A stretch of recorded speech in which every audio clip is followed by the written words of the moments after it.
Assalamualaikum warahmatullahi wabarakatuh. Kami Waalaikumsalam dari warahmatullahi kelompok 1 akan mempresentasikan dari hasil diskusi kami yang berjudul Intervensi Pemberian Suplementasi Zat Besi pada Remaja Putri dalam Penanganan Anemia Zat Gizi Besi. Kelompok kami beranggotakan Jihan Alifah, Rika Rahmadani Fitri, saya Yeni Nur Hasanah.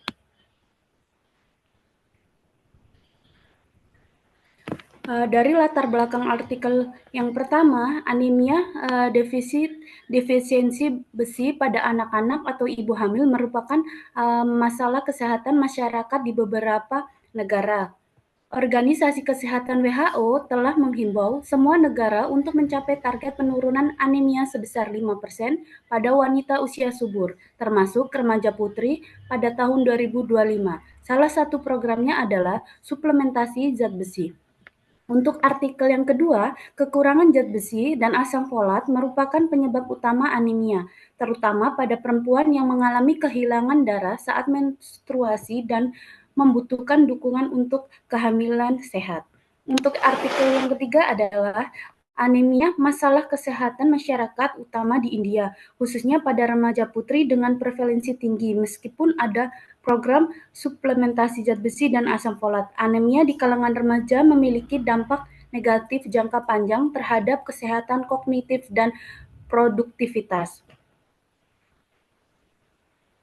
Untuk purpose NIM, artikel yang pertama bertujuan untuk mengetahui tingkat kepatuhan konsumsi suplementasi zat besi pada remaja putri dan mengeksplorasi faktor-faktor penghambat dan pendukung kepatuhan tersebut.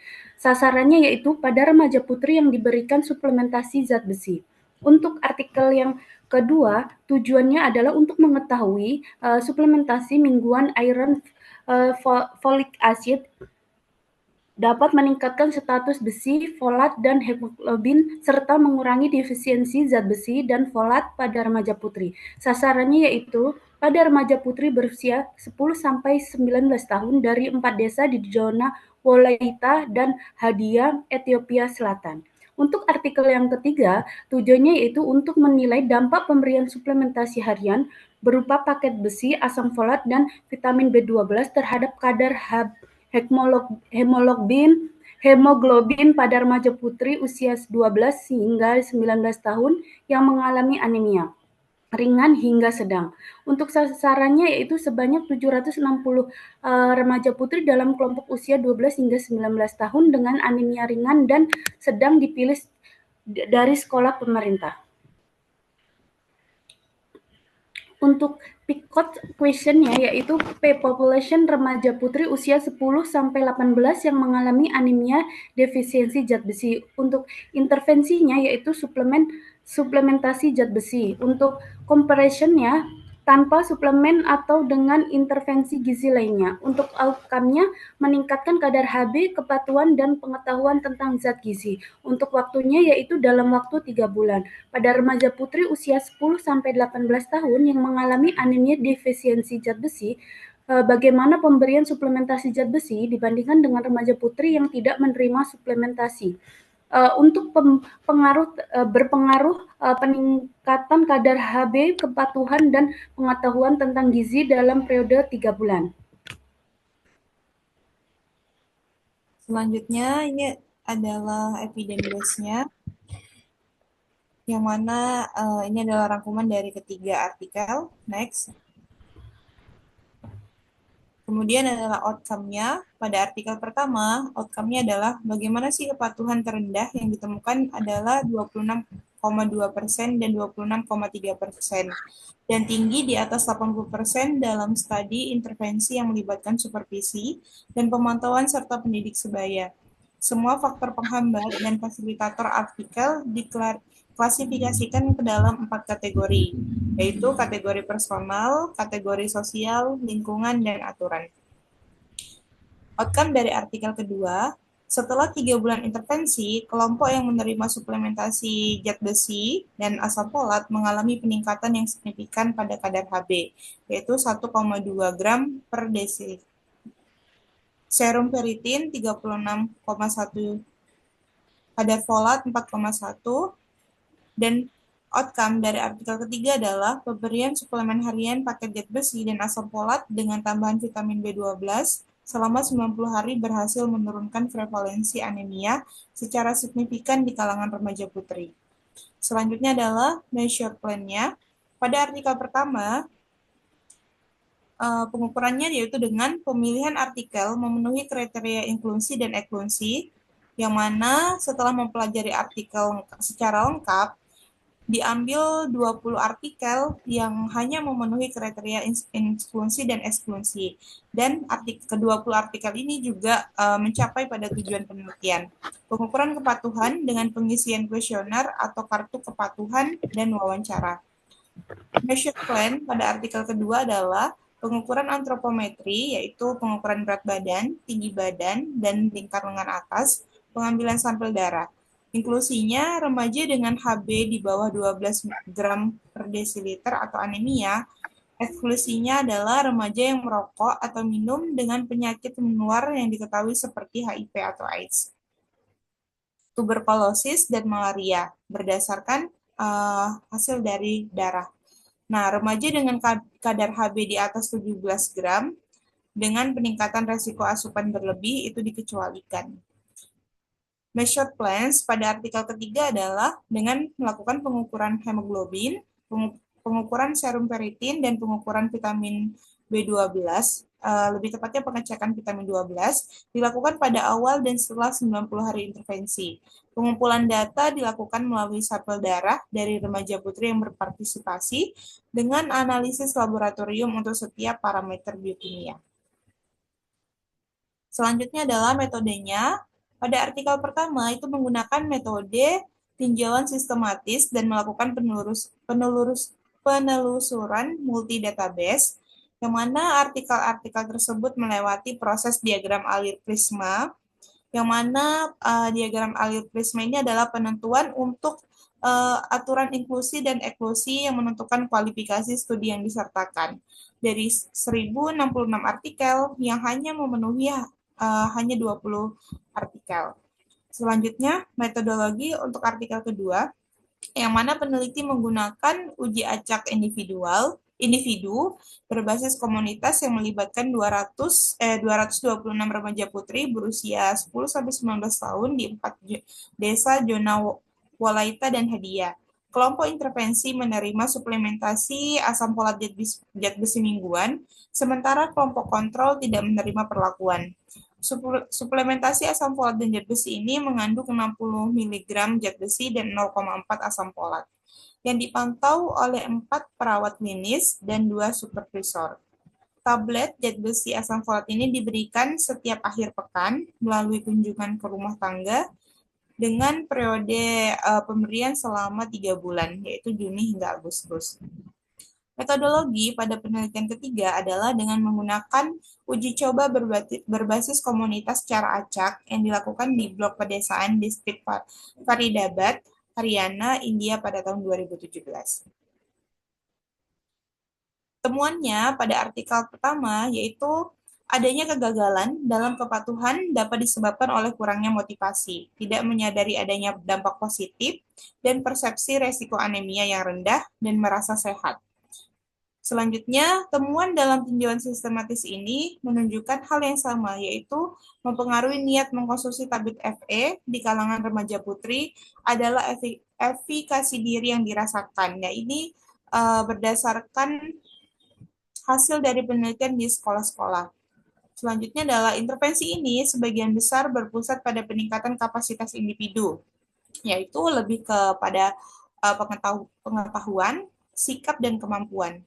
Ini efektif, tetapi memiliki keterbatasan dalam meningkatkan kepatuhan. Belum mempengaruhi kepatuhan karena adanya kurangnya pengawasan dan kurangnya motivasi yang tidak memadai dari peran guru dan orang tua, atau pihak-pihak lain di sekitar atau lingkungan. Nah, yang keempat adalah kepatuhan terendah yang ditemukan adalah 26,2% dan 26,3%, dan tinggi yaitu di atas 80% dalam studi intervensi yang melibatkan supervisi dan pemantauan serta pendidik sebaya. Semua faktor penghambat dan fasilitator artikel diklasifikasikan ke dalam 4 kategori, yaitu kategori personal, sosial, lingkungan, dan aturan. Finding yang kedua, eh, temuan pada artikel yang kedua adalah rendahnya prevalensi defisiensi zat besi di kalangan remaja, meskipun diet mereka didominasi oleh makanan berbasis serealia yang umumnya rendah kandungan zat besi. Nah, zat besi defisiensi rendah ini hampir setengah dari remaja memiliki cadangan zat besi yang marginal, yang dapat meningkatkan resiko defisiensi zat besi jika kebutuhannya meningkat, seperti saat hamil atau mengalami kehilangan darah atau menstruasi. Temuan selanjutnya adalah adanya peningkatan kecil dalam jumlah peserta dengan simpanan zat besi berlebih setelah intervensi, yang mana hasil ini menunjukkan bahwa suplementasi mingguan bisa memberikan efek berlebihan bagi sebagian kecil populasi, meskipun mayoritas dari peserta itu lebih banyak manfaatnya dalam program ini.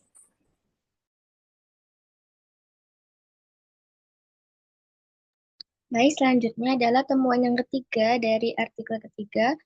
Di sini menghasilkan bahwa suplementasi harian paket zat besi pada asam folat selama 90 hari berhasil meningkatkan kadar hemoglobin pada remaja putri, baik di kelompok yang menerima asam folat saja maupun yang menerima asam folat dengan tambahan vitamin B12. Lalu yang kedua, kedua kelompok menunjukkan peningkatan kadar ferritin serum yang mengindikasikan adanya perbaikan cadangan zat besi dalam tubuh. Meski demikian, penambahan vitamin B12 tidak menunjukkan peningkatan ferritin yang lebih baik dibandingkan pemberian asam folat saja. Lalu yang ketiga, pada kelompok yang menerima tambahan vitamin B12, kadar vitamin B12 serum itu meningkat secara signifikan. Namun, peningkatan ini tidak memberikan dampak signifikan terhadap kadar hemoglobin atau ferritin, yang berarti bahwa vitamin B12 tidak meningkatkan efektivitas pengobatan anemia pada populasi ini. Lalu temuan yang keempat, penelitian ini menemukan bahwa suplementasi asam folat harian ini dengan atau tanpa vitamin B12 secara keseluruhan berhasil menurunkan prevalensi anemia sebesar 53,5%. Namun, sekitar 50,8% dari remaja putri di kelompok eksperimen dan 36,2% di kelompok kontrol tetap mengalami anemia setelah intervensi. Selanjutnya, di sini ada implication for practice. Dari artikel pertama kita bisa mendapatkan yaitu peningkatan edukasi kesehatan, yang mana program ini harus ditujukan tidak hanya kepada remaja putri saja, tapi juga kepada orang tua, guru, dan masyarakat sekitar agar mereka dapat memberikan dukungan yang lebih baik. Lalu yang kedua, adanya penerapan pendekatan terintegrasi, yang mana di sini maksudnya pendekatan intervensi yang terintegrasi yang melibatkan keluarga, sekolah, dan komunitas harus diterapkan. Dengan adanya dukungan sosial dari berbagai pihak, ini dapat meningkatkan motivasi dan kepatuhan remaja putri dalam mengonsumsi tablet zat besi. Lalu yang selanjutnya, pengembangan kuesioner yang efektif. Untuk meningkatkan akurasi pengukuran kepatuhan, perlu dikembangkan kuesioner yang efektif dan praktis yang dapat meminimalkan risiko bias dan memastikan bahwa data yang diperoleh mencerminkan realitas. Lalu yang keempat, peningkatan kesadaran tentang anemia. Dengan kita meningkatkan kesadaran tentang risiko anemia dan dampaknya pada remaja putri, itu sangat penting. Dengan dilakukannya kampanye informasi yang menyoroti tanda dan gejala anemia, serta pentingnya konsumsi zat besi dapat membantu meningkatkan kepatuhan. Lalu yang kelima, adanya dukungan dari tenaga kesehatan. Dengan dilibatkannya tenaga kesehatan dalam proses edukasi dan konseling ini, dan juga konsultasi yang bersifat interaktif dapat membantu remaja memahami pentingnya suplementasi dan bagaimana mengintegrasikannya ke dalam rutinitas sehari-hari. Lalu yang keenam, dilakukannya juga monitoring dan evaluasi yang berkelanjutan. Lalu implication for practice pada artikel kedua juga ini ditemukan bahwa penerapan program suplementasi suplementasi asam folat ini di komunitas diberikan secara mingguan ini bisa diterapkan di tingkat komunitas untuk remaja putri, terutama di daerah risiko tinggi anemia. Hal ini dapat dilakukan melalui fasilitas kesehatan lokal atau kunjungan rumah untuk mempermudah akses dan meningkatkan partisipasi. Lalu yang kedua ada pencegahan anemia pada remaja sebagai persiapan kehamilan. Dengan memberikan suplementasi asam folat ini pada remaja putri akan menciptakan cadangan besi dan folat yang cukup sebelum mereka memasuki usia reproduksi, sehingga mengurangi risiko anemia selama kehamilan dan komplikasi kesehatan pada ibu dan janin nantinya.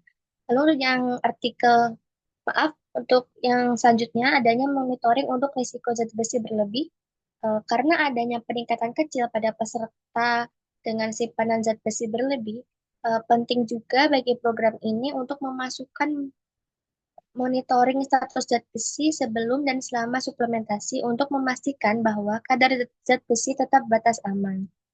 Lalu dilakukannya juga pelaksanaan di sekolah dan di luar sekolah. Mengingat banyak remaja putri tidak bersekolah di beberapa wilayah, pelaksanaan program ini di sekolah dapat diperluas dengan pendekatan berbasis komunitas hingga menjangkau remaja yang tidak bersekolah agar manfaatnya lebih merata. Lalu yang terakhir, peningkatan kesadaran dan edukasi nutrisi. Dengan adanya edukasi mengenai pentingnya zat besi dan folat bagi kesehatan remaja putri, eh, ini diharapkan dapat meningkatkan kepatuhan terhadap suplementasi dan kesadaran tentang kebutuhan gizi selama masa remaja. Lalu pada artikel yang ketiga, ditemukan bahwa implication for practice-nya itu adanya penggunaan suplemen zat besi dan asam folat tanpa tambahan vitamin B12 sebagai pendekatan yang efektif untuk menurunkan prevalensi anemia pada remaja putri. Lalu program-program kesehatan masyarakat yang bertujuan untuk mengurangi anemia pada remaja putri dapat lebih fokus pada pemberian zat besi dan asam folat saja tanpa perlu menambahkan vitamin B12. Pendekatan ini lebih hemat biaya dan dapat meningkatkan efisiensi dalam distribusi dan pemantauan program. Lalu untuk selanjutnya mengingat bahwa tidak semua anemia pada remaja putri ini merespon baik terhadap suplementasi asam folat, diperlukan penilaian lebih lanjut untuk memahami faktor-faktor lain yang memungkinkan kontribusi terhadap anemia seperti kekurangan nutrisi lain, infeksi, atau kondisi peradangan. Lalu, pentingnya pemantauan kepatuhan peserta dalam program suplementasi untuk mencapai hasil yang optimal. Dan yang terakhir, peningkatan pendidikan terkait nutrisi, khususnya tentang pentingnya zat besi dan asam folat dalam mencegah anemia dapat diberikan kepada remaja dan keluarga. Lalu berikut daftar pustakanya yang kelompok kami gunakan dan terdapat screenshot 3 artikel yang kelompok kami gunakan juga.